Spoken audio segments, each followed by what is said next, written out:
My name is Dana Lambert with Life Transition Resources. Making decisions about where to live in the senior years can be complex, and the best decisions are made with much consideration for the needs, personality, and desires of the individual or couple. Briefly, here are some important considerations. First, the best decisions are made before the need or crisis arises. Seniors who give serious consideration to their future and their potential health, financial, and emotional well-being while at their healthiest and most functional tend to make the best decisions. A broken hip requiring an emergency move from a long-term home to a retirement community can take a lot of adjustment on top of the new physical concerns. Address the future before it becomes the present. Second, really evaluating the things that make up quality of life for you will help you make the best choice. If you enjoy being around people, consider that staying in your own home can become like a prison when you are unable to drive or are afraid to drive at night or in bad weather. People who live in a retirement community have as much opportunity for socialization as they want. If you are a homebody and enjoy staying home for days at a time without seeing other people, you may not need the connection of a retirement community. However, you will need to consider transportation needs when you are no longer able to drive, and how to make sure you have regular contact in the event of a fall or an illness. There are solutions for almost all the challenges you can encounter if you will plan ahead. Third, if you decide a retirement community is best for you, do your research.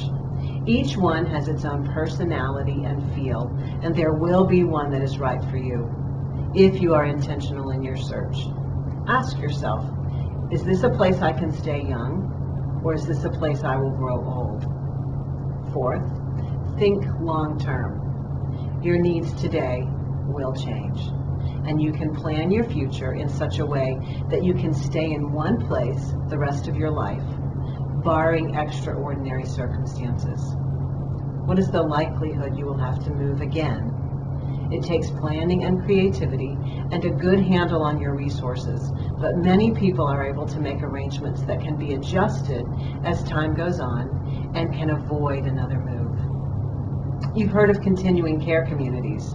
These are communities that offer independent living, assisted living, often memory care, and long-term care.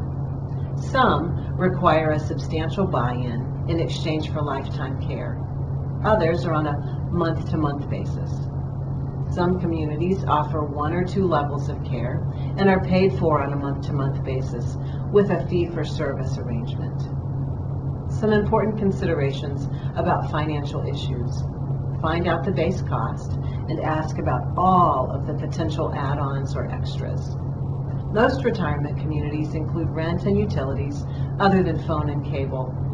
Maintenance and repairs and housekeeping may be included, and some social activities. Get a price list for things like transportation, barber or beauty salon services, meal plans, and laundry.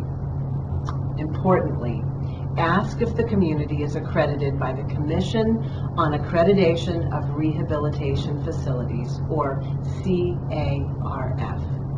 This is an independent, not-for-profit organization focused on advancing the quality of services for many organizations and senior communities.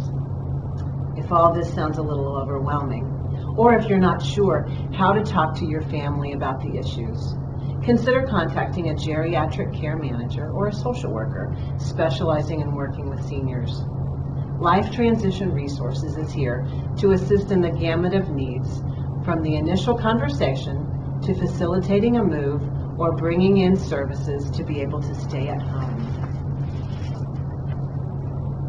We can help you think and talk about your individual situation and create a game plan that perfectly fits your needs and desires. Don't put off the conversation and decision making. Start today to plan for your future before an accident or an illness requires others to step in and make decisions for you.